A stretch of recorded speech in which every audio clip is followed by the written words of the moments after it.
సినిమాలో. Oscar winning music director Keeravani గారితో పనిచేశారు. ఇంకా పలానా మ్యూజిక్ డైరెక్టర్తో నేను పనిచేయాలనే డ్రీమ్ ఏమైనా ఉందా? తమన్ గారు, దేవిశ్రీ ప్రసాద్ గారు ఇలా నాకు అందరితో పనిచేయాలని ఉంది. మొన్న జీవి ప్రకాష్ గారితో పనిచేసాం, జాబిలమ్మ నీకు అంత కోపం. అవును, దాంట్లో గోల్డెన్ స్పారో పాట పెద్ద హిట్, అవును, నాకు బాగా పేరు వచ్చింది.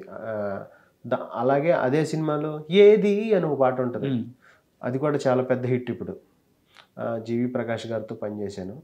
ఇప్పుడు ఏంటంటే కీరవాణి గారితో పనిచేశాను. దేవి గారు, తమన్ గారితో కూడా పనిచేయాలని ఉంది. ఎందుకంటే మన తెలుగు పెద్ద పెద్ద సినిమాలకి వాళ్ళు చేసేది అది. అదొకటి. ఇంకొక డ్రీమ్ ఉంది, ఇళయరాజా గారి మ్యూజిక్లో ఏదన్నా ఒక పాట రాయాలి అని. మొన్న ఒక డబ్బింగ్ సినిమాకి రాయాల్సింది, ఫస్ట్ అడిగారు, తర్వాత పంపిస్తామన్నారు కానీ వాళ్ళు చేయలేదు. వెయిటింగ్, మిస్ అయింది. జస్ట్ రెహమాన్ గారికి రాశా, రెహమాన్ గారికి. గాంధీ టాక్స్ అని విజయ్ సేతుపతి హీరో, దానికి ఒక పాట రాశాను.